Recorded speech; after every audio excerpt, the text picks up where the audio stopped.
Whether you're planning to take the reins of a CBC or not, it just feels good to just be reassessing through your eyes. So wanted to mention that. Yeah, and see you all stand up. I know Cynthia jumped into the interview spot this week, and Jennifer Harms was like, I don't have any questions. Let's just wing it.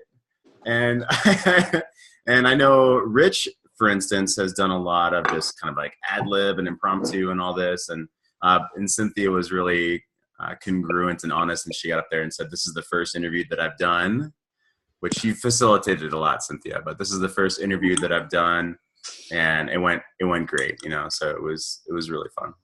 Awesome. Actually, that was last week, wasn't it? Last Tuesday. Yeah, that was this week was Bob. This week was Bob Flynn. That's right. Yeah. So yeah, last Tuesday. Yeah.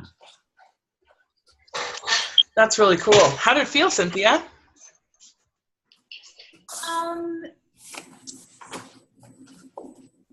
It felt good.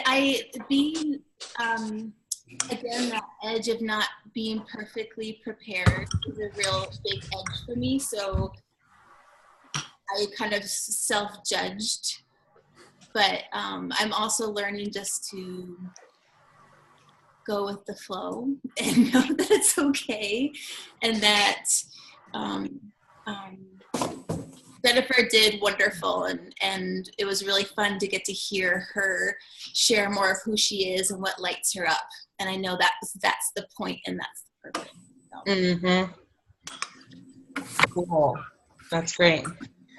So did you, just out of curiosity, since now we're teaching facilitation, and these little things matter, do you feel like you were self-judging during or just after?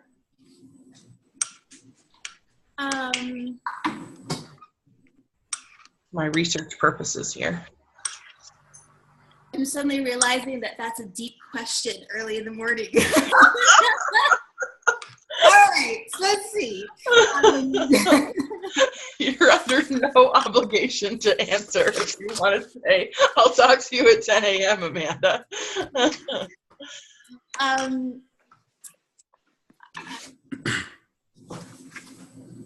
Yeah, I think for me at least, you and I have spoken of like that uncertainty when you're not sure of the outcome. And so during that whole time, there's a vibration of like, I don't really have like an end point in mind. I'm just kind of seeing how this goes. And so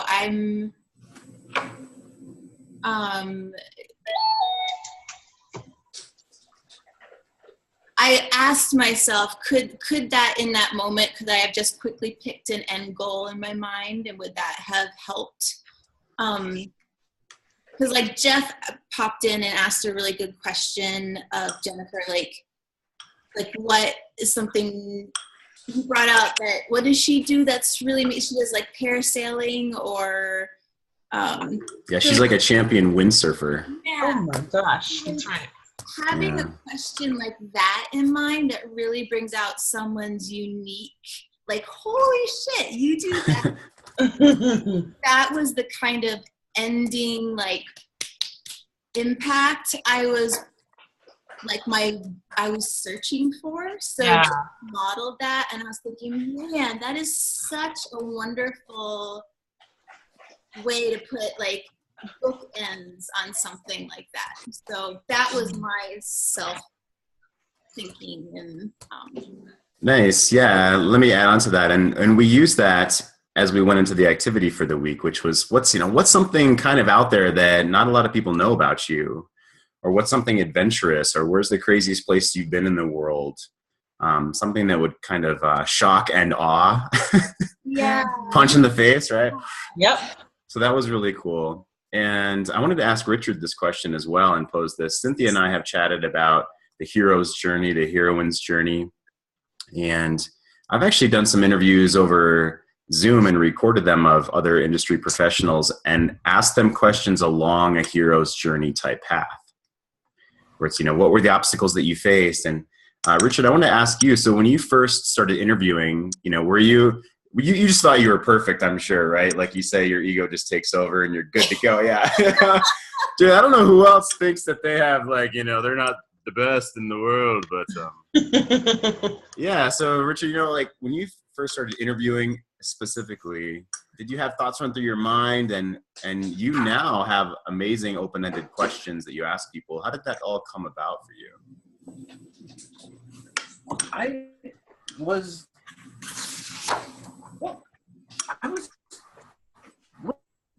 listening to something or reading something. Oh, I remember. I was helping Awilda, my former spouse, get through her Human Development and Family Services degree through CSU. And I think it was through one of the classes she had to take was on dealing with when you're a counselor, when you're dealing with people through having traumatic situations. If you are interrogating them with yes and no questions, they're going to feel like they're being interrogated. They're going to close down. Whereas if you do declaratives or interrogatives that are kind of more open, that gives them an option to be more open. Now, a lot of times I still ask, do you feel like this? Do you feel like that? And they do answer more than yes or no, but I try to incorporate that who, what, when, where, why, how in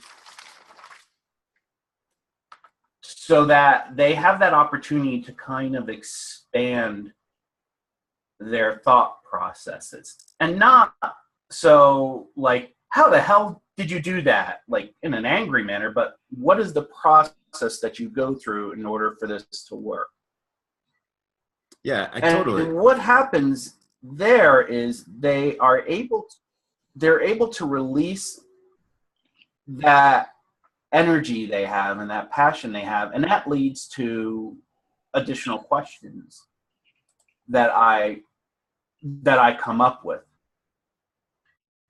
And I am one of the gifts I have, and my son has this too, and I don't know if it's an autism spectrum thing or not, is I can multitask. So I'll be doing something else, but I'll still be listening to the answer they provide, and that will come up with the next question.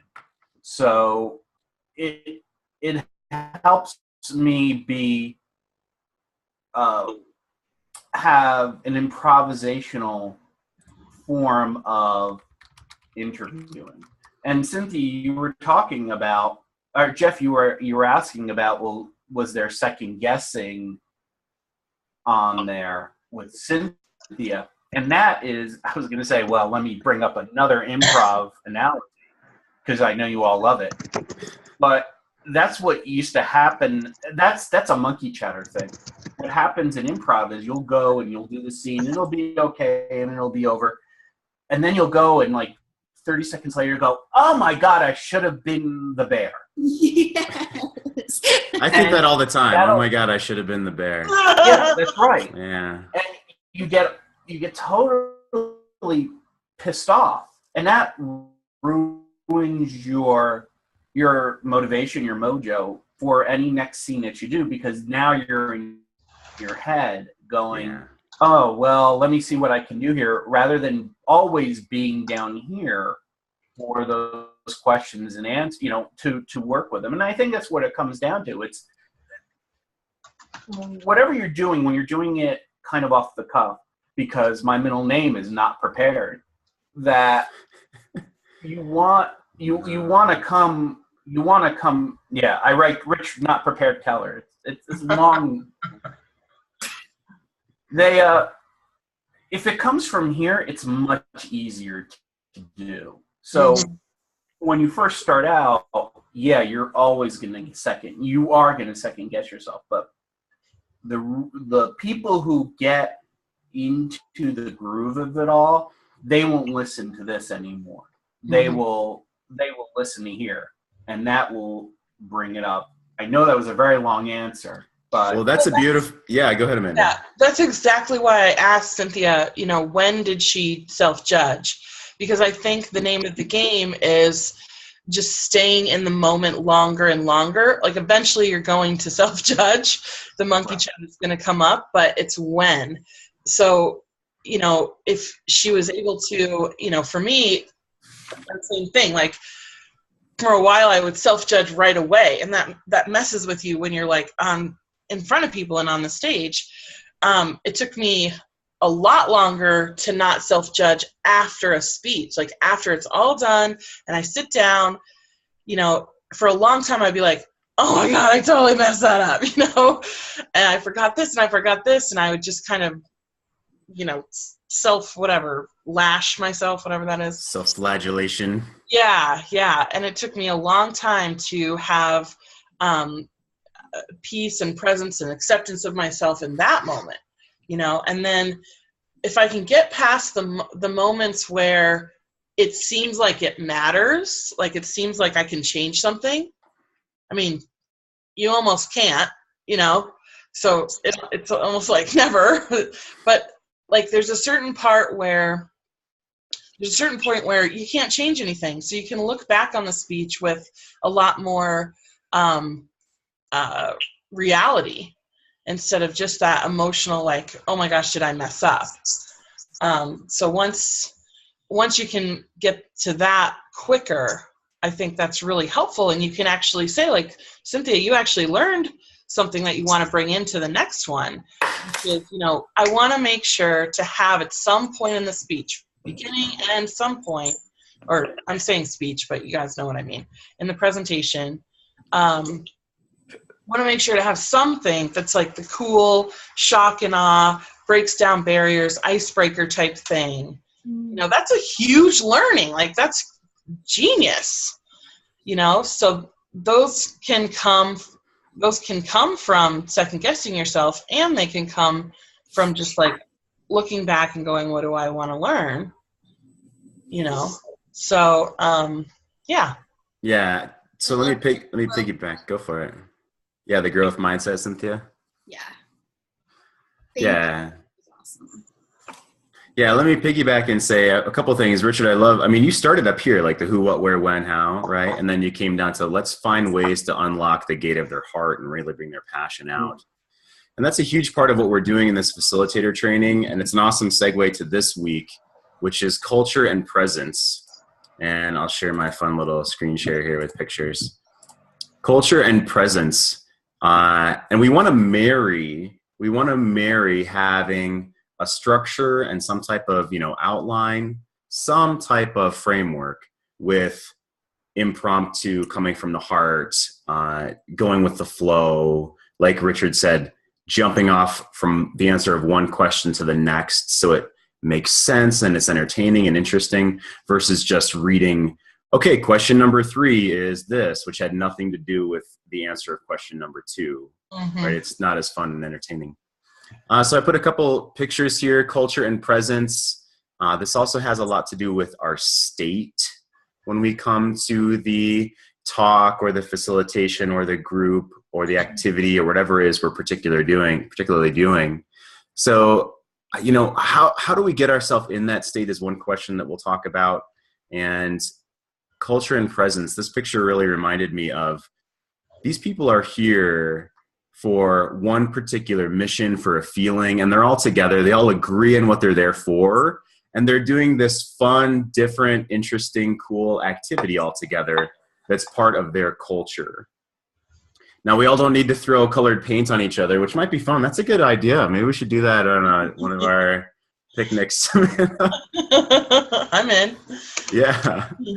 But yeah, it's like, okay, we're here to do this fun thing that not a lot of other people do. We have this common language, this common activity, this amazing story we're going to have after the fact. And hopefully that's part of your culture and your presence, is to have an impact and come from the heart. That's not just, all right, let me look at my notes today. Okay, number 1, yeah, let's do that. That's obviously not as engaging and fun and entertaining. We don't necessarily need to be the dancing monkey, right? But we want people to have a good time. That's what I called a YouTuber the other day to my son. I said he was watching a dancing monkey, and he didn't like my narrow-minded view of his favorite YouTuber. So I got some pushback. We'll just call it pushback. Some pushback on that, on my judgment of his, whatever. I won't go into YouTubers, but yeah. Yeah. So I would love to jump in. We want to do a quick check-in with everyone. I'm assuming, right? Yeah. Let's make it quick because we did have so much great sharing already. Yeah. So let's touch base on, truly where you feel and what does culture and presence mean to you? And let's try to keep it to like 1 to 2 minutes each. Mm-hmm. So Vicki, I'll go ahead and call on you if you don't mind. I saw you here even before me today. So congratulations on that. Oh, thank you very much. So culture and presence. What comes up for me with those two words is that presence creates my culture. I mean, presence is something that people comment about in my practice here. When I've asked them why they keep coming, why do they like working with me, they say, well, you're just so present. So what a great compliment. I guess so. It took me a long time. At first I was like, what do you mean? It's not the color of the walls. It's not my fancy business card. It's not anything like that. It's not that I have a fancy business card, but whatever. It's just, they just like the presence. They like somebody being with them through the process. So very cool. It's a cool stuff. Yeah, nice. Fantastic.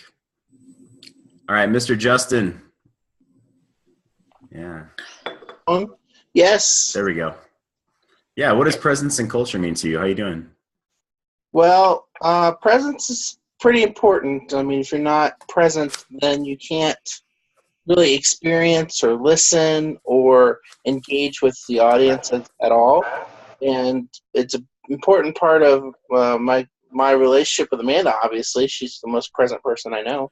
And so it's very important in my job, too, one-on-one with meeting people one-on-one and hopefully facilitating and public speaking. So it's just essential to always be present, be here, be in the moment. And if you're not in the moment, then people can actually feel that and pick that up. So it's very important. Awesome. Thanks. Let's see. Miss Cynthia, please. I think presence and culture is kind of summed up in what Amanda, you and Jeff and Rich spoke about this morning in terms of being in a still and allowing place with the people that you're with, and diving into their heart, wanting to know more about them, and even creating that culture within yourself and allowing for others of that, moving on to the next moment and not being stuck in the past, and because you never know what is going to happen next and what gem's going to be discovered next. So that really hit home with me. Yeah, very true. If we're in our head worried about the past that happens, then we're not ready for that gem in the moment. Totally. Yeah, Miss Linda. Hey, everybody. Finally got my breath back. Yeah. Trying to be present. Yeah. I was going to, I was on a walk and I was going to do it from my phone in this beautiful location, and it's like, shit, this isn't working. So back to being present now and here. I had a great session yesterday with Todd Cornell about presence, and just seeing it from a Buddhist point of view was really cool. And so I really got in touch with how much self-judgment I have and how much it pops up all the time. And, I quell it, but it's like, okay, how do we not get it to come up at all in that process? Because I'm really good about recognizing it and letting it go. But let's just get to the root of why it keeps coming up. And so I think like you said, Amanda, being able to recognize that, and then less and less. I'm in the less and less, but it's still showing up. Powerful question, Linda. Yeah. Yeah, so that was pretty cool that, you know, he went all the way back to childhood. And it's like, wow, okay. And I know Jeff and I have talked about that, and it was just adding in that perspective from being a Buddhist was really, and being present in the moment was really, really powerful. And so for me, that combined with culture, I saw the best video. I think I posted on Facebook on how a movement is formed, and it was like a two-minute explanation. And they evaluated this guy that was it was like a bunch of people sitting on a slope, and he's out there doing a monkey dance all by himself. Oh, yeah. Have you seen that one? Yeah, for He's sure. out there, and they, you know, and it's like, and if you're just one and you're out there, you're kind of labeled a kook, you know. Right. And then somebody will join in, and it's that first person that joins in. Once you're that first person, you're no longer alone, and they're engaged, and you're then a leader. Yeah. And then when you foster that one person starts bringing other people in, and then you have a movement, and pretty soon the entire field is doing this monkey dance. Within like 2 minutes, this guy gets the entire field to do a monkey dance. Yeah. And I really think that is so true, that we're doing more than, I think we all want to create a movement within our group. And it's that powerful bringing in other people to help that, because it's having the presence and also allowing them to shine through the process. Mm-hmm. And through their excitement, others will, and it just fosters and continues. Yeah, so there's so much richness there, you know, being the one to stand up and do your thing without worrying about being judged. The question of self-judgment, why does it come up? There's so much richness there. Yeah, Miss Amber, I'd love for you to jump in. Good to see you this morning. So I'm really thinking about presence and culture in a more basic way. Just presence being showing up. You know, really, I mean, that's step one, actually physically taking your body to the place where the gathering is going to be happening, or, you know, the movement starts if, you know, you're on a field doing a monkey dance. Yeah. And then culture is, you know, how you interact while you're there, right? You know, what's the wholeness that you bring to that moment? You know, so beyond presence is, you know, showing up is great, but then actually bringing your whole self there and expressing that's what culture is to me. I love it. The wholeness. Very cool. You're gonna use that. That's gonna be awesome to be part of this. Fantastic. Yeah, and I think Mr. Rich, right? Mr. Rich, what does culture mean to you? I'm very insular, so I have no idea what you're talking about. You know, I think of it as in a sociological term. If you look at all of those people who have created subcultures and countercultures, like Martin Luther King or the other Martin Luther, or even a Malcolm X, or the minimalists, the guys who have the books and do the podcasts and do the tours, they didn't get there by being coy or talking to their chest. They exuded a magnetism to draw other people into their beliefs and into their feelings. And in addition to drawing them in, they drew out what they had been thinking about previously. And that is what makes a good, or that is what makes a great presence. That if you can have people not go through their heads, but have their souls really come up and say, you know, he's right. I think I'm going to join his or her movement, then you have a very strong individual. Mm. And I'm talking about the good side of it all. I mean, there are plenty of bad people who have a presence and bring, create a culture. We won't talk about certain individuals and the government about that. But still, it's something that goes both ways. So when it comes to that, it's one of those situations of, if you think in superhero terms, you can use your powers for good or for evil. Which one do you go for? Right. Yeah, I absolutely agree that building a culture can be used either way. Totally. And we're going to go over really quickly here very soon the tenets of actually building a culture. And it needs to be married again with our heart. And that's what everyone here is aware of that. We know that, right? And well, we want to learn the framework of how to bring that into existence, how to make that actually happen. And that's what we're going to do today. I really want to just pick up on that word exuded that you used early on, Rich, because that I think is, getting an echo here. I think that is so important. Like, it's got to come from within, but it's also got to get out, at least into, so we can see it and feel it and hear it. And likely it's probably going to fill the room at some points. So to just get used to having your presence be a bit bigger when you're in the spotlight, be you but bigger, is I think what that word means to me, that exuded word. And you have to be, you're right. If you are in your heart and you are that person who generates the presence and generates the culture, you could tell the people who are trying to make the presence through what they're saying in their heads. Yeah. What's coming out of the chatter.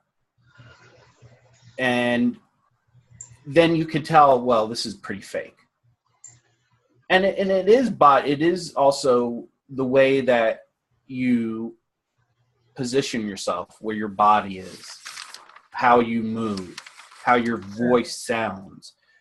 If you're passionate and you're telling people, this is what I do, this is what I can do for you here, and it's coming from here, it's much easier. If it comes from here and they're trying to build a presence, you can tell, because there's stammering, there's there's likes, they don't know what's going on, or it sounds very packed. Sure. Yeah, so let's move into how to build a culture. I'm happy to send this screenshot out, and let me share it right now. It's the next slide in my keynote here. I'm happy to share this. If you want to write it down, we can put it in the chat. There's lots of ways we could get this out to you. Amanda and I are going to step through these things quickly and ask for some engagement as we go along too. So be ready to share your thoughts on what we chat about.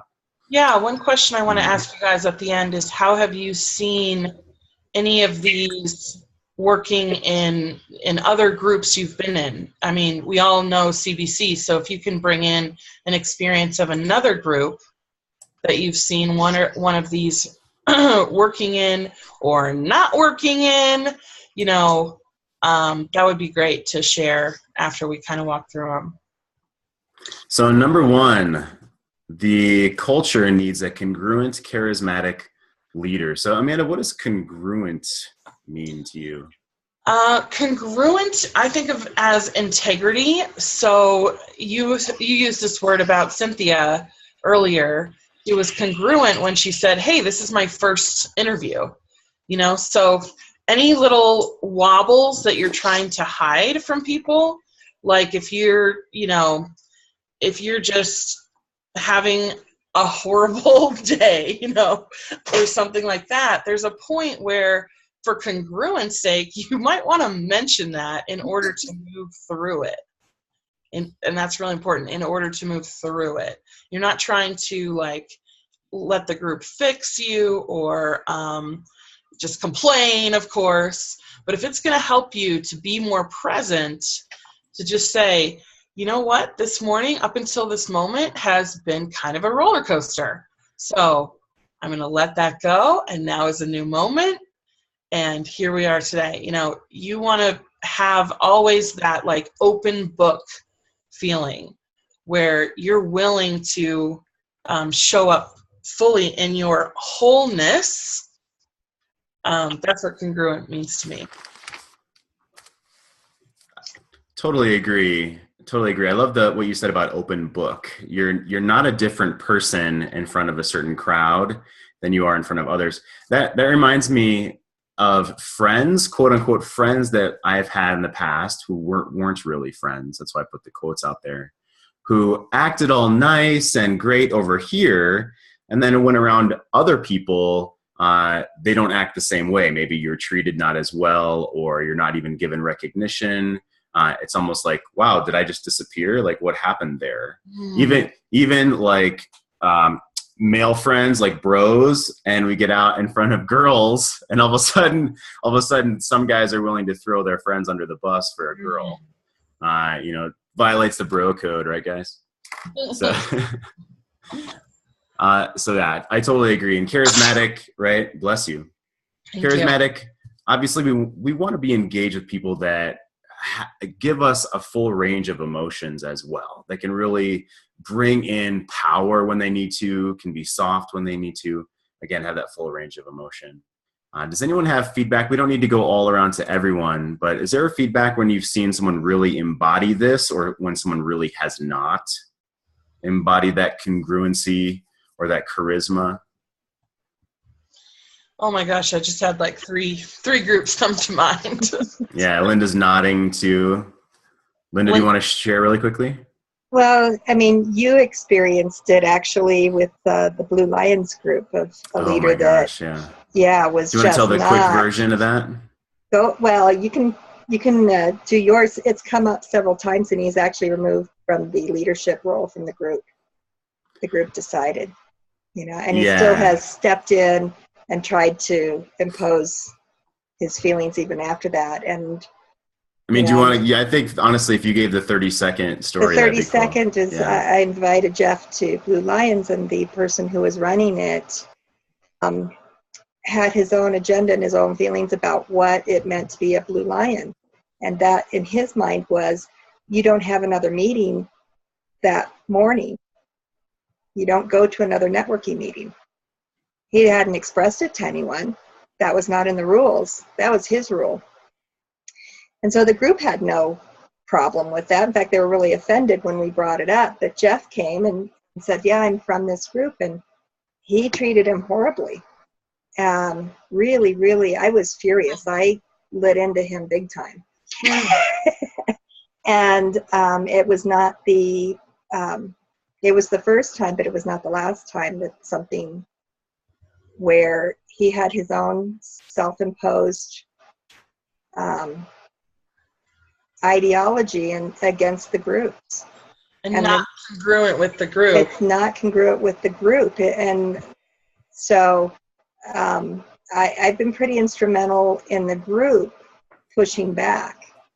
And it's supposed to be an exclusive group, and he's invited people in that were doing the same thing other people had done.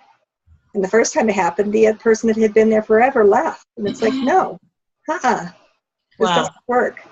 And so I've stepped in and said, okay, you guys are now you are on the panel. I'm not on the panel, but you need to step in here and correct this. Yeah. If this is what our group believes in, this is what you need to do as a panel and correct this. Yeah. Because now we are group by committee. Okay, committee, do your job. And so it was very non-congruent with the group, and the group took on more of a everyone shares a leadership role within it, and that it's steered by a group now. Yeah, so that's a leader that did not set the group up for success, not congruent with the group's ideals, the stated ideals. Right. Okay. Yeah. Okay. Nice. Yeah. Does anyone have an example of maybe a niched leader, mean, we certainly all know of, big names, but is there maybe one within a niche that would be kind of informative to us to know? Like, oh, wow, I may go look that person up. Who is a congruent, charismatic leader of a particular group or, like I said, niche? Does someone else have an idea on that? Someone come to mind? I ran into one that I was really interested in learning more about. I don't know if he is yet, but so far seems to be in everything that he's doing. So I'm looking at his, trying to find his stuff here. And while Linda's looking, Amber, I saw you smile. Did you have someone come to mind? Oh, sure, yeah. So I've spoken about her before. Sage Levine focuses on, conscious women leaders who want to start a movement, right? Sorry, it's not exactly starting a movement, but that's Amanda's people. It's conscious women leaders who, want to be successful so that they can give back. And I think that it's very niched, she's not working with anybody else. Yeah, gotcha. And she does a great job of speaking directly to those people. Cool. She feels very aligned, would you say? Yeah. Like very, like you could go to her house and it's how she is all the time. Right. Right? You can knock on her door, that's going to be Sage. She doesn't hold Right. back. Yeah, walk in the talk and, not just giving a list of how things, could be done or talking philosophy. She's really speaking about how she lives, right? Yeah. And so that's what you want in a congruent leader, is that they're being with you and the way that they are with everybody in their life. And this is, a high level way of functioning in the world. There are other people who might come in and be really congruent with how they are in their life, but they're not functioning at a high level. That's Sure. not their job. Right. That's where that charismatic comes in too. You want them to be fully expressed, not just congruent. Yeah. Something you're it's not aspirational. It's not anything a few steps ahead. So cool. Thank you, Linda, for typing that other name in the chat box. I appreciate that. And Sage Levine. So, I wrote her down again, and I appreciate that, Amber. Awesome. So let's keep moving forward. I'll share my screen again. When I blow this up full size, I lose my mouse. So I'm just going to keep it like this, if y'all don't mind. I'm self-judging myself already for how unprofessional that was. I just Some of these are a little more obvious. We don't have to go in depth into each one. Right. We really wanted to hit on that first one because that's going to be you guys. You guys are the congruent, charismatic leader. You're the open book. You are the ones that people are going to be looking for that full range of sharing, walking and talk. Yeah. Number 2 is shared vision. Everyone needs to know why we're here, why you're in that particular meeting or group or church or community event, wherever you are. We need to understand what's the vision, where are we going? And that pairs really well with number 3, having a shared set of values and standards of behavior. Amanda, I'd love for you to jump in and talk about standards of behavior and values. Yeah, so this is such a good one. And it's been one that I've really had to examine for myself here over the years of CBC. Because when we started, I feel like I was pretty young in the business and just young. And, CBC in particular is like a kind of it attracts less regimented people that are looking for freedom. That's one of their big values. They don't want a lot of rules and regulations. And that's one of my values too. So how does that fit in with, yet I know we have to have shared values here, because it became pretty obvious that if we didn't, then the group would be like floating in the wind, basically, and subject to whoever came along and wanted to impose their values on the group, like Linda's person was talking about. If there was no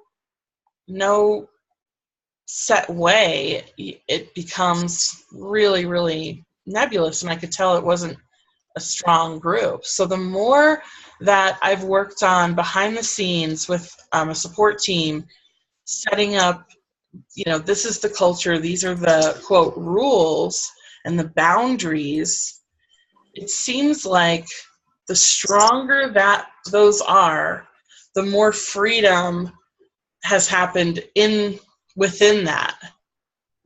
Yeah, so to add on to what you just said, exactly, defining your values, especially with a leadership team. So there's that, like Linda was saying, a group effort, a group committee, this co-creative process to define specific values or specific standards of behavior. How are we going to act if there's a leader that's not congruent, right? How are we going to act if there's a want to go in a particular direction? Mm-hmm. And once we define that, then, okay, we know where our boundaries are and we can be more free for expression and personality in our own selves within that container, right? That was one of our homework items from last time, was to notice how other leaders or other groups create a container for their vision, for the mission and the goals of that group. And so this is exactly something that's needed to build a good culture, is that container.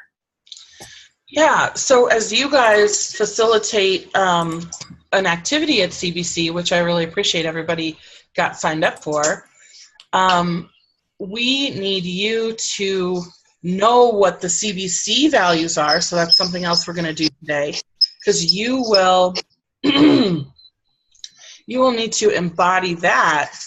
But what a set of values and standards of behavior is not supposed to do, it's not supposed to create little carbon copies of everyone and make everyone who's a leader the same. That's not what we're going for.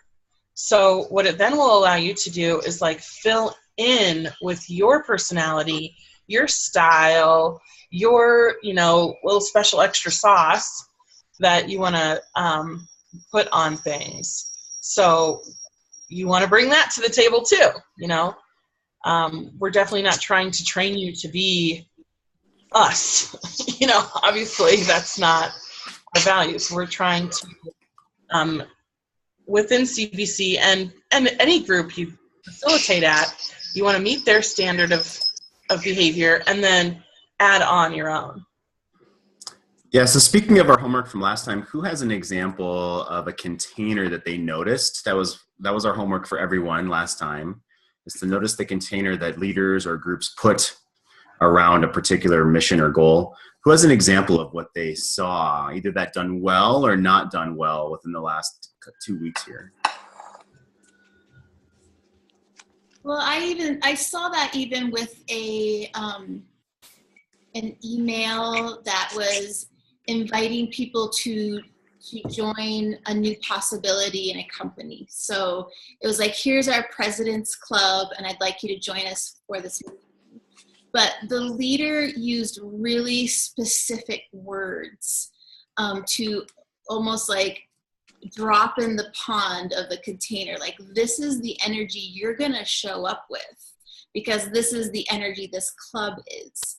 And so she talked, the word that sticks out into my head is oh my God, it just left my mind. It was elite. And there's a huge energetic wave with the word elite, whether it hits you in a negative way or a positive way. But I feel that's holding a standard and an expectation that I really noticed. And she's okay if it hits you in a negative way, because she's more looking for people that can embody that word and rise up to it, right? Yeah. Nice. Awesome. Beautiful example of how the words we use are going to set the standards for who we magnetize to us. Which makes me think that a container is not necessarily always where your group of people is at. A container is almost this is the next step where we're not even there. How we've expanded it. And I expect you and expect me to step into that potential. Mm-hmm. Ooh, that's exciting. I like that. Awesome. Yeah, expect you to grow and move into that potential. Absolutely. I think that really holds true for what I've seen as when I set the container and someone shows up that day at the meeting and they're not quite there yet, you know, they either rise up or they find some way to leave the meeting. But, you know, so many people have told me, like, I wasn't having a good day and I'm so glad I came. Now I'm feeling so much better. Thank you. You know, you just raise that energy up by saying, this is my floor. This is my floor. Come on, people. Get above the line. You can do it. Yeah, we can raise the water level for everyone. Totally. So yeah, Amanda, please jump into shared identity and shared language. I love how wholeness already came up. Yeah. Amber just, brought that gem out. I thought was great. Yeah, this is something that we try to do along with shared vision at the beginning of the meetings, talking about who we are. And I'm using CBC as an example, of course. But shared identity just means like we're all in this together and I can identify as something. For us, it's conscious business people. We're doing consciousness and we're doing business. You got to have both. That's us. And that goes right along with shared language.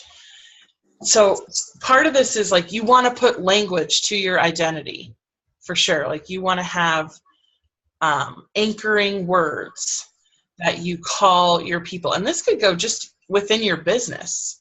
You know, you could call your people something that really resonates. And I'm some things are right at the tip of my mind here of words that other leaders, I've seen them call their people. So think of it when I can't hear. But you even want to create some new language that becomes like the insider language. So one of our words is bothness. Mm-hmm. Within CBC. Now we've got some wholeness going on with our facilitators. So this is insider language. You know, that when you say that and someone else immediately recognizes and knows what that is, it forms a connection. So be thinking about what your language is going to be. You can even do this within just one 10-minute talk. Yes. Create a new word or use a word in a new way where now those people are like insiders that have heard that word. Yeah, that's exactly what came to my mind a second ago was this doesn't need to be complicated. As a matter of fact, it shouldn't be. Amber using wholeness is perfect. I mean, if Amber were to use that word wholeness 2 or 3 times within a 10-minute talk or every week, however often she holds her particular group, that can be this amazing anchor for them. It doesn't need to be a tome, as Richard has said. It can be really simple, and it just needs to hit home and hit him in the heartstrings. Mm-hmm. Yeah, Rich just said, so monkey dance was another. Exactly. We all know what that means. Not so sure everyone else outside would have used it that way. So we're starting to create our own language here. You know, I think about this with like inside jokes or inside stories. You know, I'm starting to get some of those with Justin. Like I can see why married people after years and years, they just look at each other and say one word and then, you know, they know the whole story. Like that's an insider type thing. So you want to constantly be welcoming people into that when it's a group situation. Justin, what's the one word? I'm not quite sure. I don't. What's the one word, honey? I have a lot of one. We have a lot Top of one. 2. How about Brett? Oh yeah, SNL skits. Yes. Oh, okay. Yeah, that was definitely inside language. We had no idea what you were talking about. You know, and so if you use these without like part of language, and especially with a group that has new members, like you don't want to make anybody feel, you know, left out. So I'm not going to use that with Justin in a group setting like this just randomly. You know, I'm going to constantly be explaining our inside language in a group setting. That's why we do like the definition of bothness at the beginning of the meetings. But once you're in, it's really connected. So, yeah. Yeah, that makes me think of in CBC Loveland, I didn't invent to say a volunteer or voluntold. Like, Vicky, I'm going to volunteer you to be the money magnet. So I've heard it called voluntold. And that's this big thing in CBC Loveland now. And everyone loves that. So, again, that's just part of the culture. It's part of the fun. This group is a little bit different. We have fun here, and we use these particular words to identify who we are. Yeah. So, yeah. Awesome. Let's keep moving. So number 6, we want our culture and the mission and vision of what we're doing to meet at least 2 human needs. This is something that we've talked about it through different activities. I think every one of us here on this call probably understands the 6 human needs coined by Tony Robbins and Maslow's hierarchy of needs as well, right? So what we're offering needs to meet at least 2 human needs. And joining together definitely is love and connection and certainty of how often you're going to meet. If you have different activities each week, that's meeting sort of adventure and variety and so on. Definitely want to take a look at that and what needs do you meet and how. It's important to really get under the hood of this stuff so we understand it. The group doesn't need to necessarily know this back office work, but we need to do the under the hood work before we even arrive. Yeah, understanding what needs you meet is so huge, I think. Because you can also focus on that versus trying to meet every need. You just really need to meet 2. Like I would say 4 is like on a good day, but you don't have to be all things to all people. Just have 2 to 4 that you consistently address, and you're going to be great. And also don't just focus on one and think that that's going to be good enough. It needs to check a couple boxes in people's worlds for them to make, good time for it. So this is a great one to ask you guys too. Have you seen a group, like what groups other than CBC meet a few needs for you? Yeah, whether it's a private group or church or something else that you go to, it may not be business related, but what's another group or community that you associate with that meets a couple of at least 2 human needs?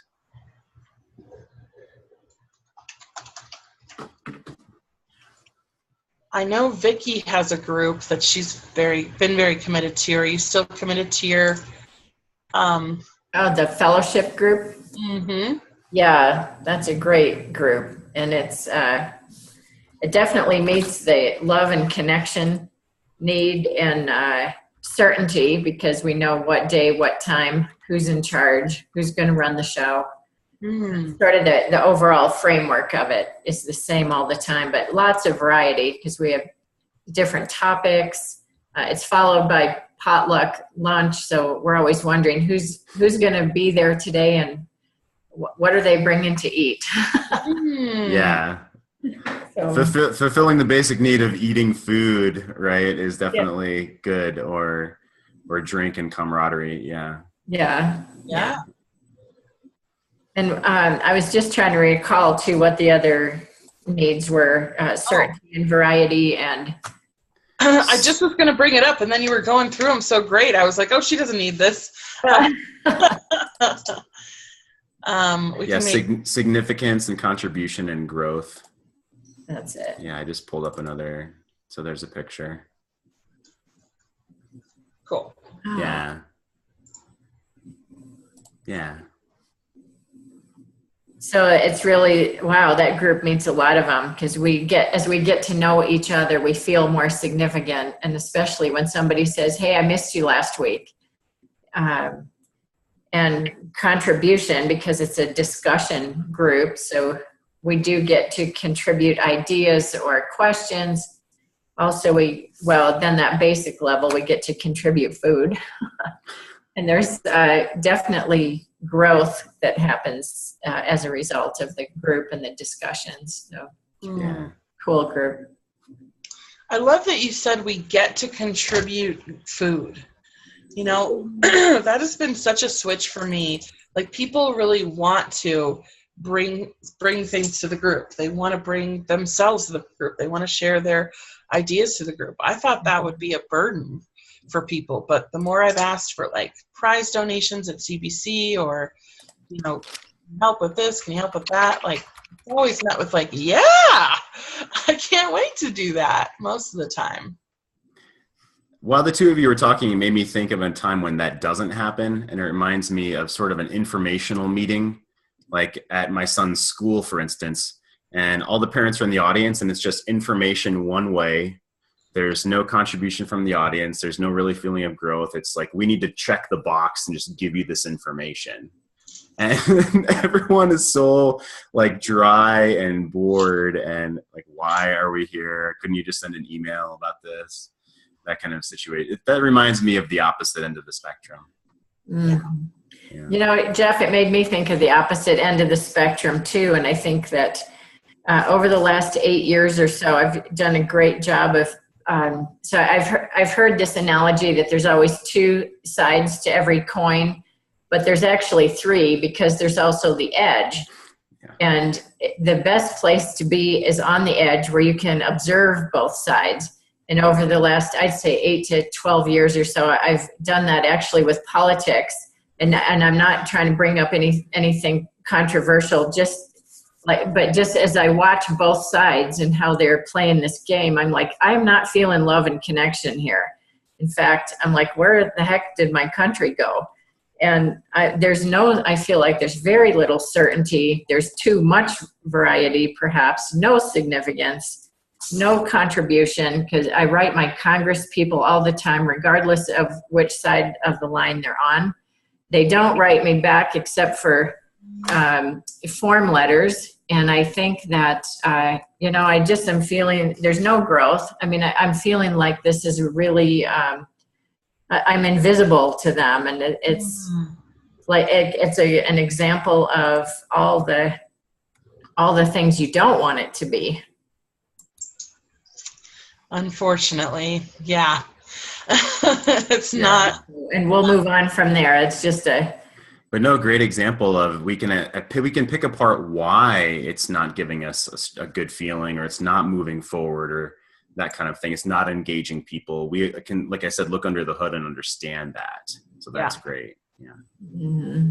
And I love that we can walk on the edge of the coin. We can see both sides. Yeah, very cool. Good. Let's move forward to the seventh one, and then we'll move on to the next slide. Number 7. This is actually huge. I didn't realize how huge until doing a lot of this work over the last 1 year for me. I've dug into culture. And number 7, the potential of ascension to some form of leadership or ownership. CBC also has the leadership team, where they're not necessarily facilitating the whole group, but they own their piece of whatever it is they're doing.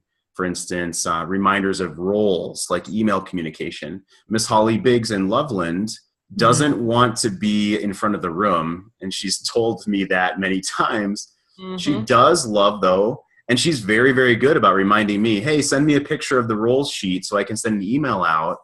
And she owns it, and she really loves that.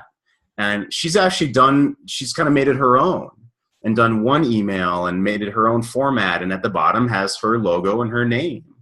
So, cool. and she's happy to have that piece of leadership. So the potential of ascending to some kind of ownership or leadership is really important. Yeah, Amanda? Yeah, I think that is a big reason we're having this facilitator call right now, is that it's just going to make the group stronger. And I have definitely seen that already, as I was saying at the beginning. Having people that love CBC so much that they want to continue to contribute in bigger ways is huge. And of course, it's mutually beneficial. You know, it's not just one way, but man, it's completely rocked my world. So that's, you know, that's why we're here. Yeah, totally. Good. Let's move on to our particular facilitator values. Yeah, Amanda, do you want to jump in? Yeah. So these are our 3 that we want to use as an example, you know, for you guys to see, like, as you build your own group, this is how simple and how deep it can really be. You know, we don't have to have 10 values here, just your main core ones. And also, I really want Jeff and I to share these with you because you are going to be taking the reins of at least one CBC activity. I hope much more. And so these are what we're asking, and this is our time to, I'll just say, you know, indoctrinate you guys, or you know, give you guys what we really want this facilitator role to be. So. Yeah, this is our chance to teach you what our expectations are of a facilitator.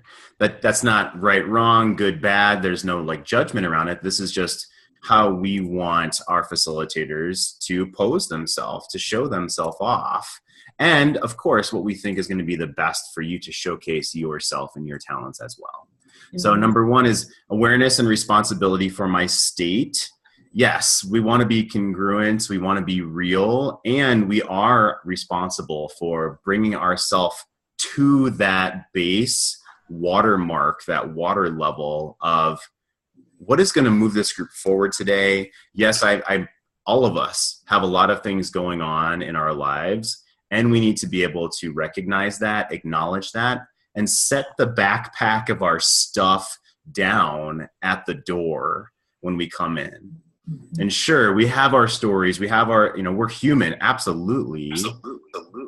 And just getting a little feedback here, sorry.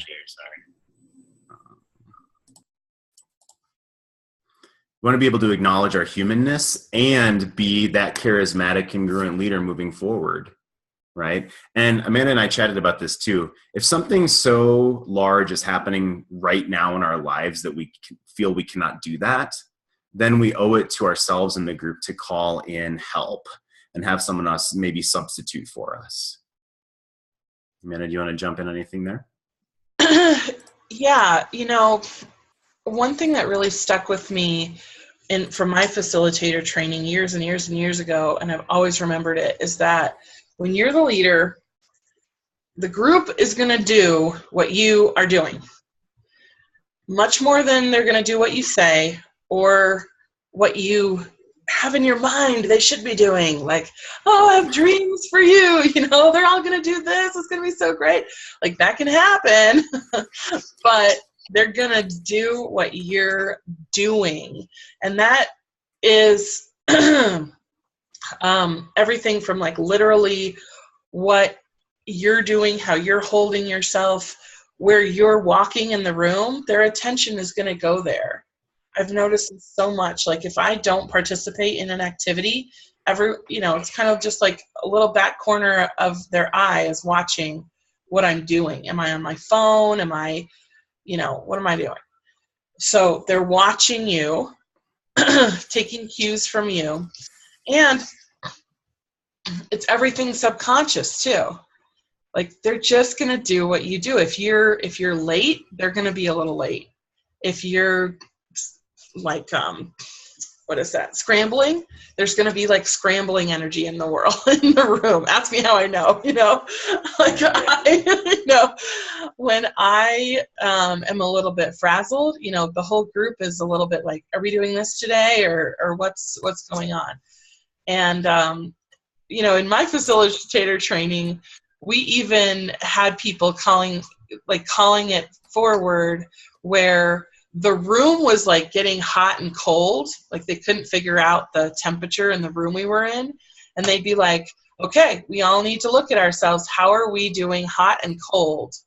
internally? Are we blowing hot and cold with this training? Like, what's happening? Because it's very much on an energetic level. So I'm not saying I like run around with that in my mind, but I take, responsibility for what is happening in the room at all levels when I step into that leadership role. That reminds me exactly of parenting. I've had that conversation at depth with some of the people, on this call too. And it's when we're in front of the room as the leader, if we're seeing a lot of something happen that we're not happy with, we need to take a look at ourselves. And honestly, if we're not the best ones sending out an email on time every week, I have no idea what you're talking about. Then we need to bring in other people that have that skill set to do that and give them the ownership of that. And what am I trying to say? Pass off, not micromanage. Yeah. And so, yeah. So if we know that we don't have a certain strength, bring in someone else who has that strength within your group. Give them some ownership of that. And it's really, really going to just help everyone. Yeah, I think you guys all know, like, that counts as taking responsibility for it. Just because you have the responsibility doesn't mean you have to do everything. If you negotiate it with someone else, then you still took responsibility. If you have a leadership role that day, you're the facilitator, you're the interviewer. If you just, contact someone and say, oh, I can't be there, that's one step toward it. But if you actually find a replacement for yourself, that's you taking responsibility for that role. You're filling that role in essence. So delegation counts, Yeah, exactly. Great leaders need to be able to delegate. Yes. Yeah. Renegotiation counts. It all counts as taking responsibility. So that's what Awesome. I have to say about that. Yeah. Yeah. Number 2 in our values, inclusion and acceptance. And this is especially of ourselves too. Like, we are going to make mistakes. That's totally human, and that's okay. And by the way, if we make a mistake and then really beat ourselves up for it, it's going to set the culture of like, no one can make mistakes, or they should be beat up for it. And so that's something to consider as well, as how we treat ourselves will be how our group expects that they should be treated as well. And so if I take that a step forward, though, inclusion and acceptance of those in our group, of course, of their culture and their beliefs and things like that, but also of their personality, or also of the way they look at the world. Todd Cornell and I have had discussions on this, and he openly admits this, so it's not like that I'm not speaking of anything that he wouldn't be happy that I'm talking about. He talked about the culture in Asia and in China much different than in the US. So when he was over there, it was a culture shock. And when he came back here, it was a culture shock of how people sort of talk about you to another person right while you're in the room. So they may beat you down by talking to your colleague about you. So very passive aggressive. He said there's a lot of that passive aggressiveness that goes on in business over there.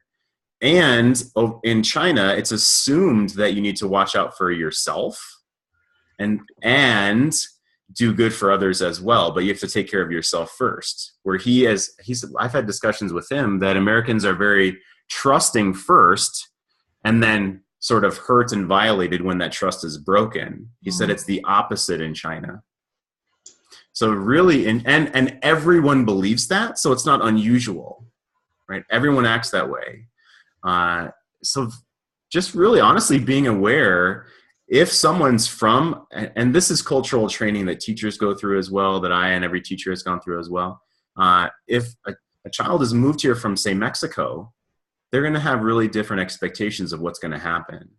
So, or like Linda's example, right? If we go into a different business development group, and I came from a culture of acceptance and inclusion, and all of a sudden I have the leader come up and is like, he was physically in my space, and he's a taller guy, so he was using his physical presence as a threat as well to me, which I thought was really quite interesting.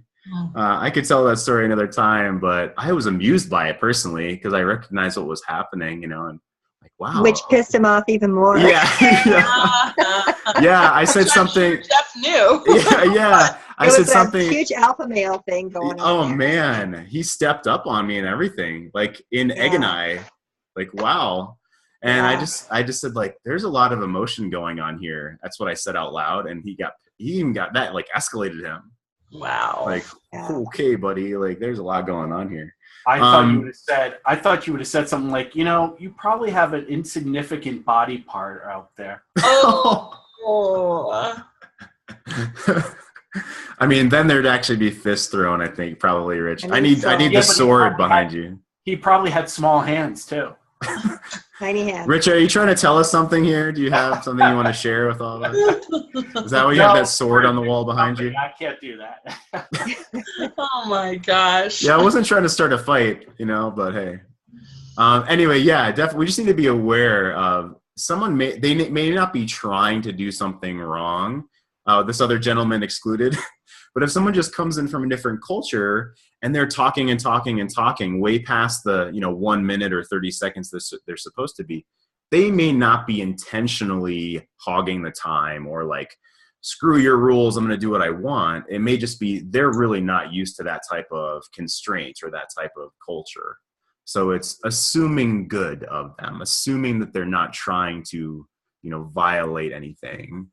It's that, all right, like I accept that you're trying to do good here. I accept that you're a good person. And we're going to talk specifically about how to deal with those kind of situations as well. But that's just one of our values. Mm-hmm. Yeah. And just making whatever happens part of it. 95%. Sometimes it's a time to put a boundary. But 95% of the time, it's about making it right. Like you have the ability in the moment to name and define whatever happens here. So if like this is, something that happens during a presentation, if a cell phone goes off, you have the choice as the speaker of what you're going to call that. Are you going to call that like a rude interruption? Like, how dare you? I thought I said, turn your cell phones off. You can do that. You're the speaker. You could say that. Or you could say, oh, it's my theme song. Oh, I must be right on track. It's time to turn the page, whatever you call it, that defines the experience of the rest of the group. Like I just saw you guys go from like frowning to several smiles on the page right there when I shifted that. Because we're all old and know about that, Amanda. Yeah. And same thing with in the room. If somebody is going on and on, if someone leaves the room, if someone messes up the order of how to do things on the agenda, all that stuff, you get to define what that means, So I was thinking a couple of scenarios that we've had in CBC. One was in Loveland when we had the guy that was off his meds. Yeah. And the entire group stepped in. I was so proud of the whole group that just stepped in and managed and kept him included. Yes. Through the whole meeting. I was so proud of everybody and how that was handled. Yep. And then I was thinking of our young lady that came in that was from France. And she just wanted to spew. And it was just, I said it was like a newbie Christian or born-again Christian. She was like a born-again, New Ager. Yeah. Yeah, Linda, Amanda and I have talked about those scenarios, exactly what you just brought up. And that's going to be our focus on how to handle situations like that in a different, in one of our different weeks here. But those are beautiful examples of, okay, what do we do about this? Like, how do we move forward here? Yeah. Good. And our third value is dynamic positivity. We do have stuff happen in our life, right? The cell phone does go off, someone does leave the room. And how are we going to make light of that, or how are we going to frame that in a positive container so that we can look at that in a positive way? And again, if we need to step out of the room, if we need to call someone in, sure, life happens, right? But I remember a speaker, he loves to say when someone leaves the room, he goes, if you're gone longer than 5 minutes, we know you're pooping. And it's like just making a joke out of the situation, of course. And so we want to be as dynamically positive as we can. Think good of people. That woman from France wasn't trying to take up way more time than was supposed. She just was so emotional and into the moment. And okay, how can we recognize her in a positive way and handle this well and move forward in the meeting? And so that's how we want to look at things. What was it? Oh, Amanda, you had a great example of of sort of like scolding, right? It came across as scolding. Do you want to share that? Yeah. Or in more of a general situation of like, whoops, I didn't mean it to come across that way. Yeah. So what I've seen sometimes when someone's going out of order is like the leader going to a default that they've seen other people do, like go to more of like a teaching, like, we're not really ready to do that right now. So can you sit back down? Versus, I'm so glad you're excited to do that part. Give me 1 second. Let's just do these couple little pieces of business and then we'll get right to your time. But because, and I don't even think that most people want to scold. They don't want to like do the wagging the finger or the teachery, getting too teachery thing, but they haven't seen another example of leadership. So we want to be the ones that show that new way of leadership of, excuse me,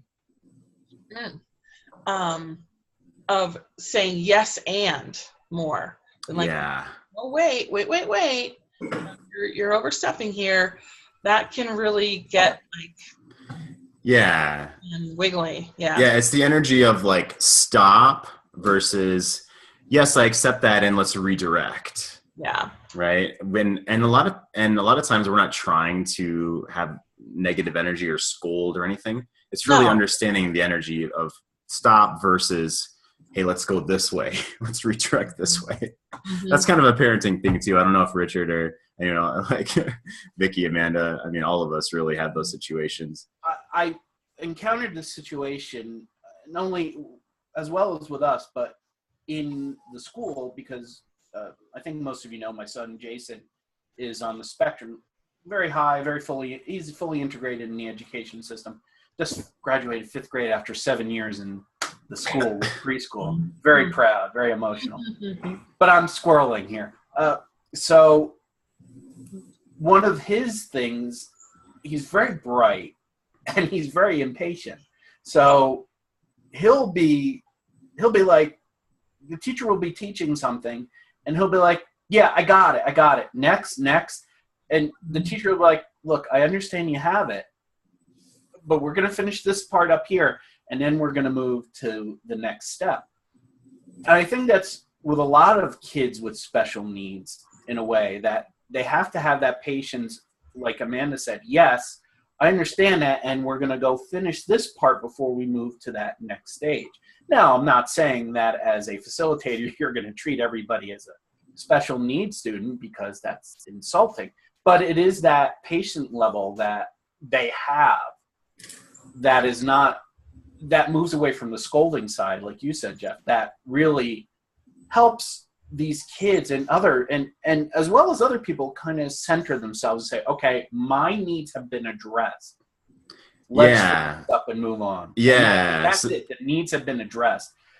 The biggest thing about my 16-year-old is, you're never listening to me. And it's, yes, I am. And here's why I am doing this for you, which is something that happened yesterday as well.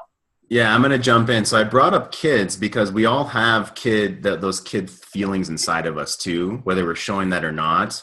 And so it's exactly what you said, Richard, of we need to be aware of the yes and moving forward. How can I help them to feel good and still move forward?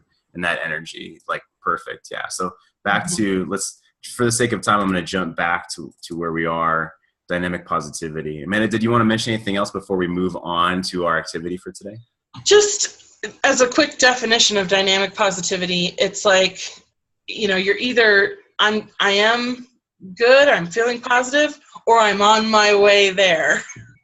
So it's less about where you are on the spectrum of positive feelings or emotions, and more about which direction you're pointed. So even if you're at the bottom of the well today, Yeah. up.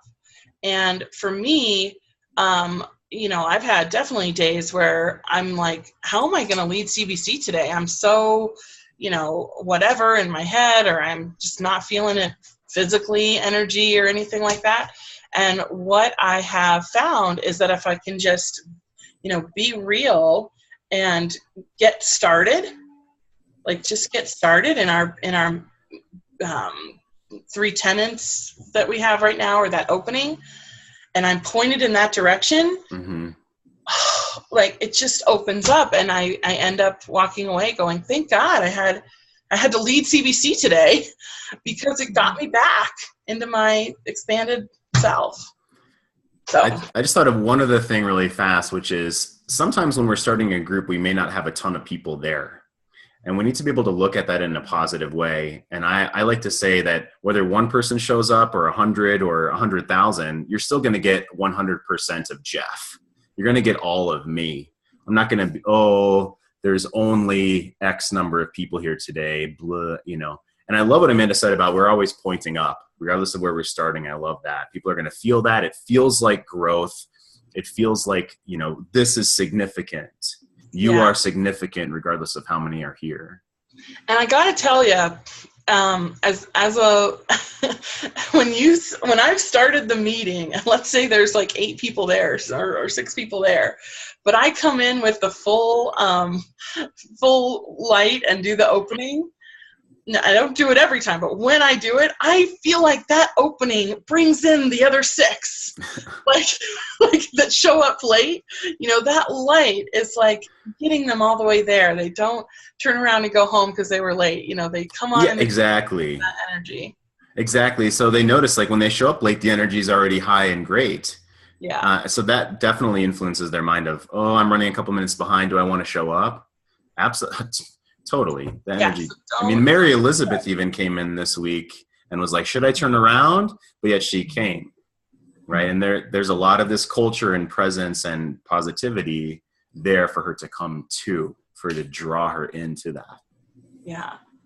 Jeff, I was just going to say in our meeting that we had I said to you, complain up. Yeah. That you don't want to, if you're leading, come in with complaints. You're going to have people complain up to you and feel safe with that. But when you have something, you're not complaining out to the group. Wait till you're at a different time to complain or talk to your coach about it. Complain up. Yeah. Instead of complain out or complain down. Yeah. And that's a beautiful standard of behavior for this number 3, standards of behavior. Because if you come in and complain down, quote unquote, complain to your group or your peers, other people are going to do that too. Oh yeah. And we don't want that, right? So that's a beautiful standard of behavior, Linda. Yeah. All right, we've got a special project for you guys to do today here. Mm-hmm. Now that you know these values, and we'd like you to think of your own that you want to add into this as well. And we want to get some practice done today, right, Jeff? Yeah, so I warned you that we're going to call on you to step up and do some activities, and we're going to follow through on that right now. So here's our opening framework activity we're going to do. This is practicing getting in state. This is practicing, okay, when I need to bring out that congruence, I can do it on demand. And here's our steps for that. Opening framework activity. So no one's on the phone today. Everyone can see this. That's my double checking myself that no one's on the phone. So that's my self preparation here. Step number 1. Have we checked? On the phone? She's not? No, she's good. She's okay. Good. Yeah. And so we want to acknowledge where we are. This is before we step into the room. Step number 1, right? We want to acknowledge where we are. and be okay with that, and be able to maybe set down anything that's bothering us that's outside of our present moment. If we have any head trash, like Rich likes to say, or monkey chatter, we want to set that down. We're not trying to deny it. We're just going to say, hey, I'll come back to you a little bit later. Thank you. I recognize. I'll come back to you. Step 2 is acknowledging our audience. However you want to use that with your personality, put your flair on this. Maybe you're going to thank them. Maybe you're going to call out certain people in the audience 3, you're going to give the title of the activity. We're going to prompt you on that here in a second, which is basically kind of like the agenda, what they can expect, and the energy of what you're about to do or say. And then step 4 is engagement with the audience. And I'd love for you to talk about the 2 short questions framework for how you're going to do that. To open, Gotcha. Thank you. A great way to open a talk, or in this case, an activity that you're leading at CBC here, is just to get some quick, easy questions out there that people can easily nod along to, or raise their hands, or go, yes, or no, that sucks, yeah, do that differently, whatever it is. You want to get some energy flowing back to you. Okay, so you're gonna be the generator, of course. You're gonna be up there giving a lot of energy, but you immediately want to get some back and get them in the habit of replying to you and interacting with you. So we prompted you with several different options. Who's ever had a sale go bad? Yeah. Who would like to have many more sales go well? Yeah. You can do the negative positive thing. You can do 2 positives. You can do a funny question. One thing I open with is who's heard the rumor that 90% of communication is actually through body language? Yeah. And who's heard the rumor that 84% of statistics are made up on the spot? It's just, it's funny. That's all you're trying to do. You're not trying to make them think about anything. You're just looking for some gut level reactions. Get people out of their heads here as you get started. Good. So I copied and pasted those question prompts into the chat. I'm going to copy and paste the 4 steps here.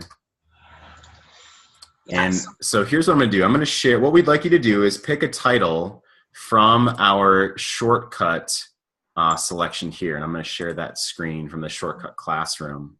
Great.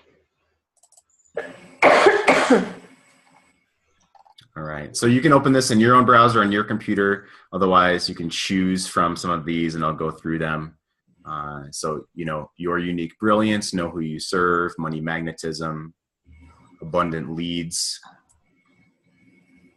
And if you want to open this on your computer in your own browser so you can see your first touch of the audience or of your clients, marketing, pricing and packages, open-hearted sales. Yeah. And that's all you have to say when we say the title. Today we're working on social capital. Mm-hmm. So exciting. And creating referrals, learning to integrate this, and how to be a mentor and a leader. That's what module 2 is. Step into mentorship as well. So you're just choosing a title. We're practicing basically the first 2 minutes of introducing your activity. So this is as if you were about to lead an activity. This is the first really 2 minutes of that. And we're going to ask you right now, and I'll just randomly pick people to go. If someone wants to volunteer to go first, great. To practice, you've prepared yourself. So basically right now you're preparing. You're writing down a little outline. Maybe you're going to write down 2 prompt questions so you can look at them really quickly. We don't expect this to be rehearsed, and that's why we're doing this impromptu. But you do have a framework. And so that's exactly full circle to what we talked about at the beginning of this, is we want to have a framework and we want to come from our heart. you want to put the framework back up there for a second, Jeff? Sure, totally.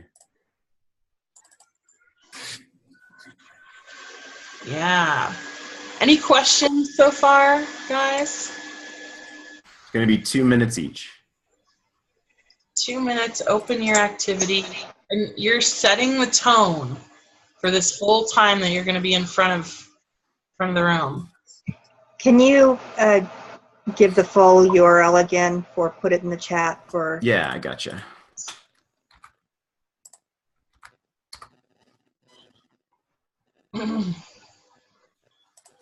So no questions, looks like. Who wants to volunteer to go first? Otherwise, I'll just randomly pick somebody. Leaders go first, y'all. You've voluntold us. I'll voluntold somebody here in like 10 seconds if nobody wants to. Is that a hand, Amber?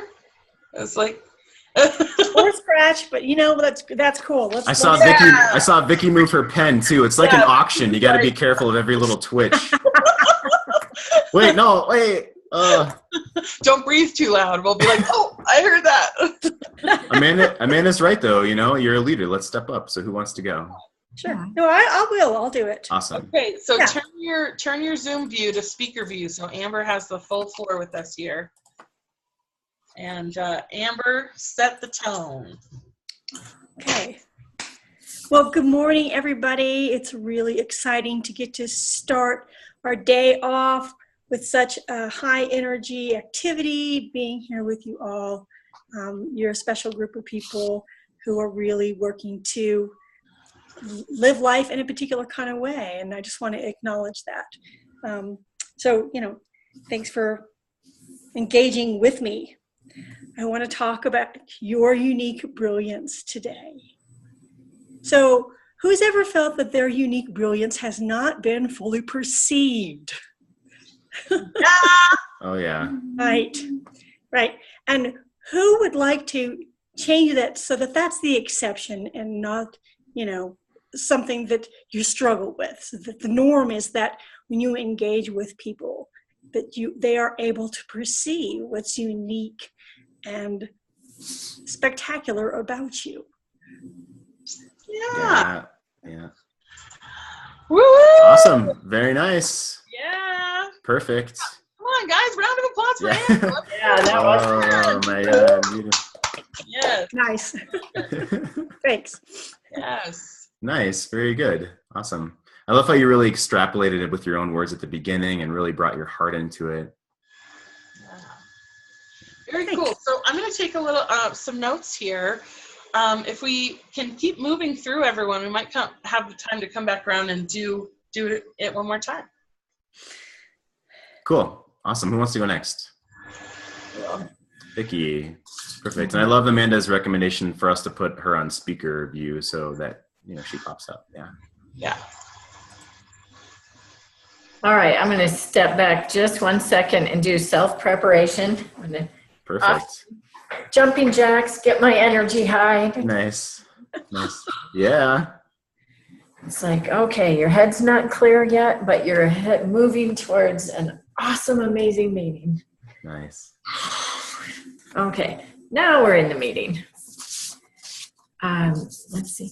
Hi, everybody. Good morning. Thank you for coming. It is really great to see you all again. And, it's a really beautiful day outside. You could be anywhere doing anything, and you've chosen to be here. So I have some exciting things for you today. You'll be glad that you're here for this hour. And the activity that is coming up today is all about creating abundant leads and using your own personality and strengths to do that. Now, since we're all business owners here, how many would like to have more leads? Yeah. Sounds great. Great. And as soon as you hear that, does it almost sound like, oh, what do I have to do to get leads? Well, wouldn't it be awesome if it could be automatic, natural, and easy? Who would like to see that? Oh man. Nice. Yeah, fantastic, Vicky. Well, a round of applause. Oh, Yeah. nice. Very nice, Vicki. Yeah, and I love how you totally embodied the like warming up, self-preparation, and it felt really honest that you said my mind's not clear yet, but I'm moving forward. Is that true? What was going on with you? Yeah, that is true. Nice. Awesome. So you acknowledged it and honored it and just like set it down and moved forward. Mm-hmm. Very cool. Very cool. Thank you. Yeah, Perfect. feel how that felt. I want to come back around and ask you how that felt. It was great. Thank you. Nice. Yeah, who would like to jump in? I'll go. Justin. Fantastic. Go for it. Okay. Let me get ready here, like Vicki did. Just a little stretch. Okay. Hello, everyone. It's a beautiful Friday morning. I know everybody's super pumped and excited to be here for this wonderful activity. And today we're going to talk about money magnetism. So who here would love to have money chase you around like you're the sexy thing in the room? Oh, man. Yes. Yes, the money needs to be attracted to you like a moth to a flame. So today we're going to go over steps on how money can be attracted to you and how you can engage well with your audience and your clients and have them pay you what you feel you deserve. So the question is, who here is ready for that? Who here is pumped up to have that money just come to you? Yeah. Awesome. Boom. So Wow. thank you very much. Have fun. Yeah, I'm going to use that one, Justin. Who wants to be chased around the room like they're the sexy thing in the room? Who wants money to chase us around the room? Dollar bills hit on you. Dang, man. Like, yeah, I want to see you facilitate more now after all that. That was beautiful. I was smiling and nodding the whole time. I don't know about everybody else, but Nice humor. Very nice humor. Yes. Cool. get your sexy back. Well, JT in the room, Yeah. Mm-hmm. You need to have like a fedora, Justin, and you could play some JT. I just saw Justin in like a whole music video. A music video just flashed in my head. You should put that on Facebook, man. Do like a Facebook Live and, do it. In a thong. Oh my God. And to dress up as a dollar bill and chase him around the room. Oh, like wave. Amanda can wave some dollar bills at him. Yeah, Amanda could be making it rain behind me. Yeah. In a thong for Richard. I could cross that off my bucket list. Oh, my. I'm gonna voluntold Richard to go next after the thong. I was going to say, wait, which one in the thong, though?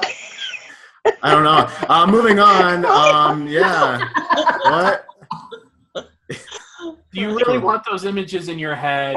I was going to say, I'm a very visual person, so let's just move on.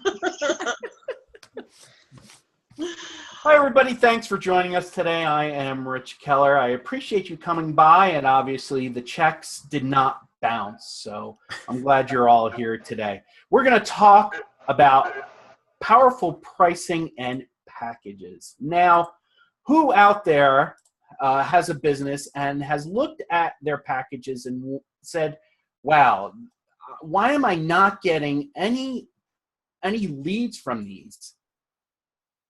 No one? Everybody is getting a lead in their package. Well, then obviously I don't need to be here anymore. So we're going to ask that question again. How many people have looked at the packages they have in their business and wondered why they're not getting any leads?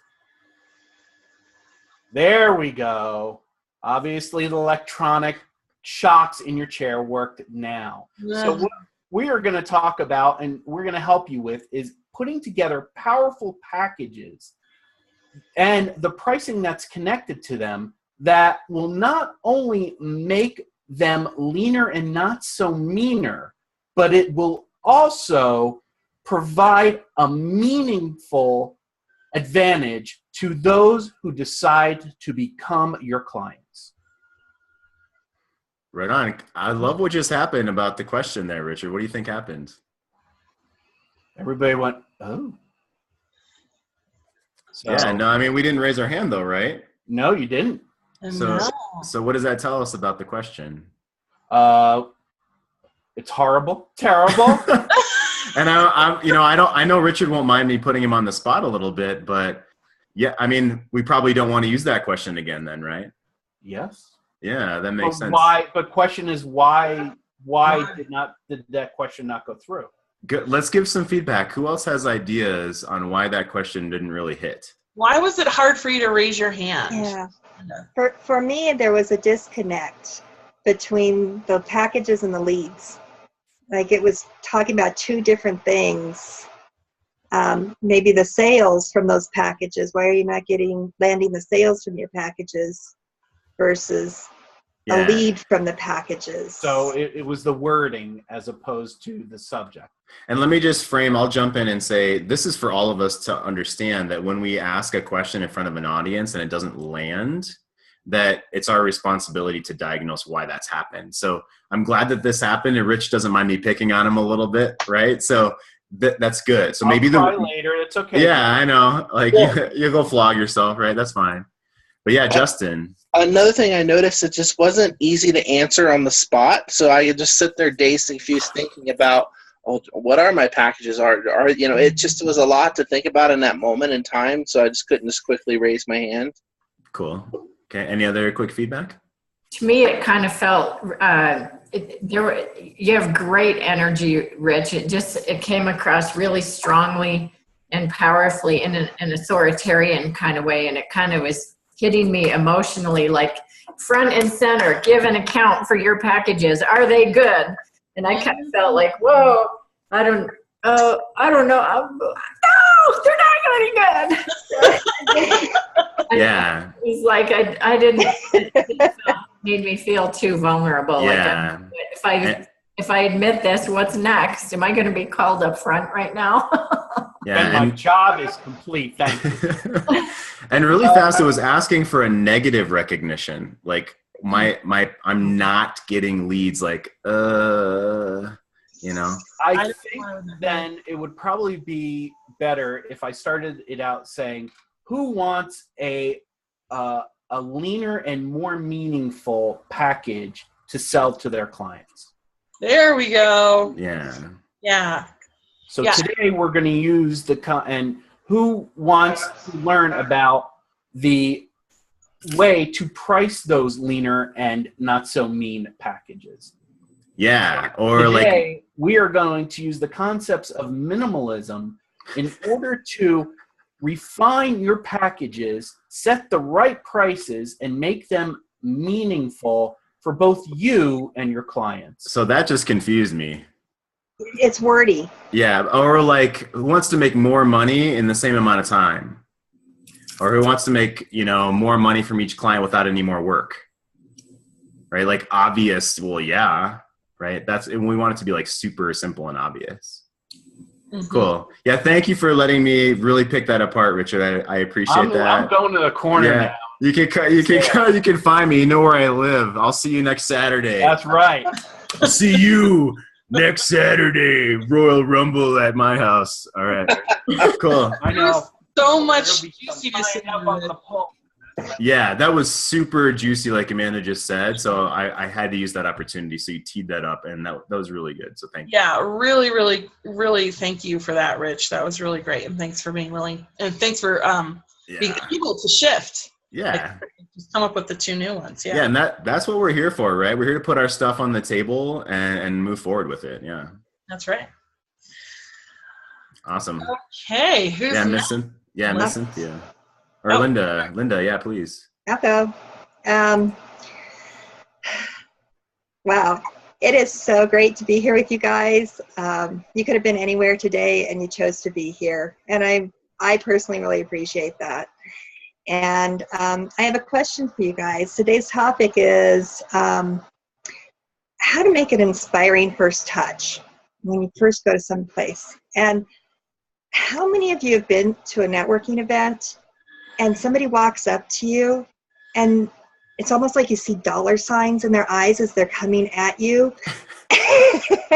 and like you're the bait, you're the, and you just want to run in the other direction. Has anyone ever had that happen? It's just this ick that you feel just gets washed all over you as they come at you. How many of you have ever wondered if you're that person?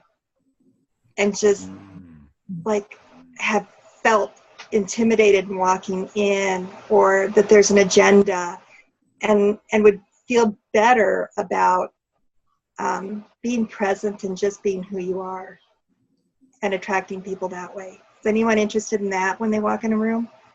Mm-hmm. Well, that's what we're going to talk about today.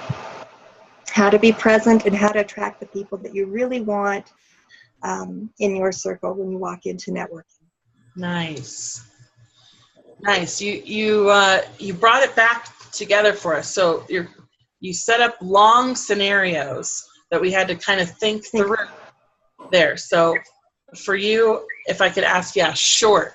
Now you did get some short questions on the end of it, but the long thinking is going to be like, where's she going with this? Where's she going with this? A lot. So shorter questions. So if you want to think about some shorter questions, Linda. Okay. Time to come back around. Yeah, Linda, I love how you engaged us with, like your eyes, and you moved forward, and it was really felt like it came from here. Like, and the question of, have you ever thought that maybe you're that person? Like, oh, dang, maybe I didn't even think of that. It was kind of like, is there a blind spot I don't know about here? Like, that's really cool. Yeah. That's good. Awesome. Miss Very Cynthia. good. There she I'm is. gonna self-prepare by opening my heart, because I get nervous and I get shut down. So I just want to thank you all. I feel so proud to be a part of this group, and with all of you who have this very unique purpose and this desire to grow as people and to serve the world. That just opens me and makes me feel part of something bigger and ignites me to be more of myself. So thank you so much. Today we're going to talk about knowing who you serve. And I have struggled with this at times in my life, to know every single detail of who is the person I am supposed to need to serve with my gifts. I'm curious with you all, have you ever hit those moments of feeling first clear, but then unclear of exactly who it is you do serve? Anyone hit those moments? Or has anyone just been stuck in that moment of, who do I serve? Yeah. Yes, I've been in the stuck and I've been in the disclarity moments. I envision this ideal client and who we serve like a box under the Christmas tree. And we can get really excited and open the box, and I know exactly who this person is. And then we open it, and it's like we need to keep adding details and more specifics to who it is we're looking to provide our gifts. And so today we're really going to dive into the box. We're going to find some more of those details, and we're going to do this in 3 ways. We're going to really pinpoint knowing who they are, who you are in this process, and how you feel most lit up when you get to serve this person in your life. Cool. Very cool. We forgot to do the round of applause there for Linda too. So yeah. Oh, of course. And Rich and Linda. Yes. Very, very good. Very good. Very nice, Cynthia. All right. I took a couple of notes here, and we do have a little bit of time. Does anyone want to run through that again? Just really fast. So with Cynthia, something that came to my mind was, obviously we're practicing here, and we all want to be really aware of who our audience is. So for an audience of newer entrepreneurs that maybe are having trouble identifying their target market who came to that talk, right, that's going to be appropriate. If it's a group and they all know who they already serve, like, hey, yeah, we're chiropractors, we already know who that kind of thing. If they already know, then maybe that would have not been appropriate, right? So obviously we're practicing. I loved your energy and your involvement, absolutely. I just wanted to point that out. Like, if it depends on the audience, right? for all of us. Yeah. Yeah, I think that was pretty perfect for a general group like CBC, where, we're working on that business concept for sure. Yeah. Please. Yeah. And then Amanda, you had said, did you want to give some particular feedback or? Mm-hmm. Yeah, I took one note for everyone, like one, we try it with this. So we might not get through everyone doing it again, but is there anyone who wants to try it again with one note of feedback? I'll do it. Rich? Cool. Awesome. Okay, Yeah. Rich. So we talked a little bit about yours too. So positive, something that I can say yes to that makes me look really good, where I don't have to admit anything Cool. too bad, vulnerable. Cool, go for it. So don't ask who feels like a loser. That won't. For example. Is that an example? Hi, everybody. Thank you for joining us so much today. I really appreciate it. It inflates my ego to the point where I will have to carve out more in the doorway to get through. I want to start by asking who wants to have a leaner and meaner, or not so mean, business for their entrepreneurship. I'm going to do that again. Yeah. You're all entrepreneurs out there. Who wants a leaner and meaner business? Yeah. I'm not sure exactly what you mean. Can you do the title first? Can you do the title there? Oh, yeah. Sorry. No worries. So I want to talk about minimalism in reference to your business. So I'll start out with this question. Who has heard of minimalism before? Yeah. And who has thought of moving? That's not going to work. I'm trying to think. This is such a good point right here. Like when you're trying to teach something, it can so easily go into, like I see you fighting with this right now, Rich, go into like, you audience, clearly you're doing it wrong right now, and I'm going to teach you the right way to do it. And that's what's going to happen, right? When you're teaching, like that is a real. But do we want it to teach wrong? Right. You don't want to have them feel wrong, right? We're going to make it right. So even though that's there, what you want to focus on is the shared values of both of you. You both want the same thing, right? So we got to get into what they want, where they're going, and focus on what is the common ground shared thing. And later on, you can teach them the bad way and now the good way. But right now, at the beginning, we got to get them on board and tell them you're going to take them to some place they already want. They're already doing it right. They already know. Okay. Okay. All right. Let's get somebody else. Okay. I think this is over. Take a second. Cool. One other person we might have time for here. Want to try it again with a little note? And by the way, I'm sure Amanda will send you privately to her notes as well. Like if you don't want to just do that right now, that's totally cool. But if you feel like you thrive in this kind of like, hey, give me that challenge, I'll do it again. If you feel like that's going to help you right now, let's do that. If not, that's cool. Vicki? Awesome. Vicki is up. Let's see, you're muted right now, Vicki. Your note is keep your energy just as it was, and the note is just use your arms a little bit. You did those great warm-ups, so expand, take up a little more space, and just expand, yeah. Oh, great. Good morning, everybody. Thanks for coming today. It is great to see you. And I am really excited for our meeting today. We have a great topic. It is going to be creating abundant leads. Now, in our businesses, it's awesome when people refer to us. How many people would like more leads? And how many people would like for this process to be easy and custom fit to your own personality? What feels great to you to offer? Yes. That be good? Yeah.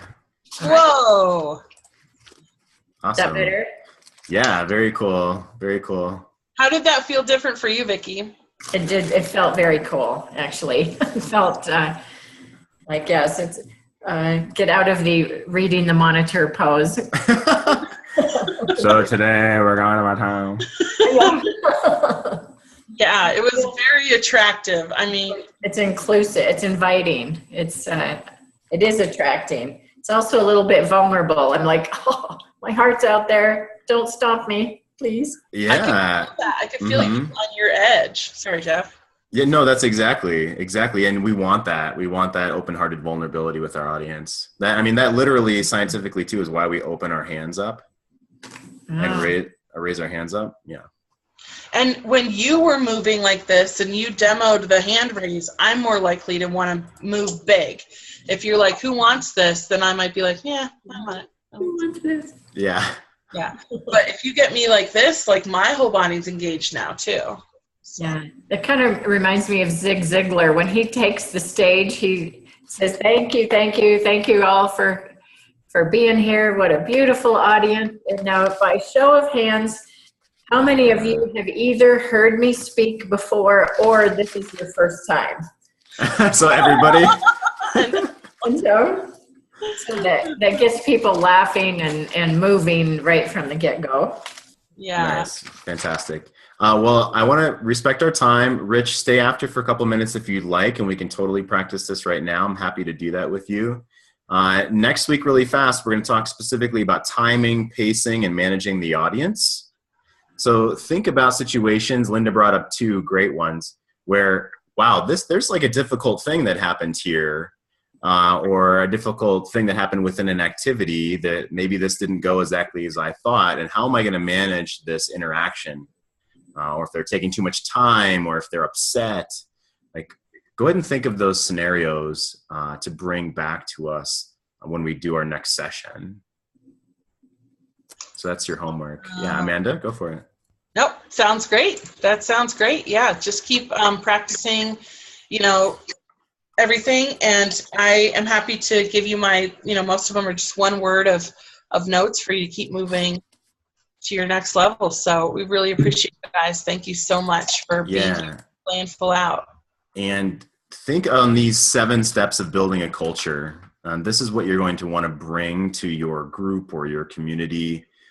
Everyone is important. So again, look under the hood of these. Mm-hmm. Yeah. Great. Awesome. Fantastic.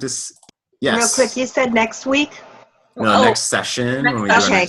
All right. It's like, that's not on my calendar. Yeah, no, next session. But we will see you guys on Monday for the shortcut. Yeah. Cool. Awesome. If you want to stay, you can. Otherwise, we'll say goodbye. Adios. Thanks. Good to see you guys. So yeah, Rich, do you want to go ahead and give it a shot? Yeah. So how you feeling? I wasn't looking down because I was sad. I was looking down because I was thinking. Okay, gotcha. I wanted to try this in a different way. Okay. Oh, cool. So,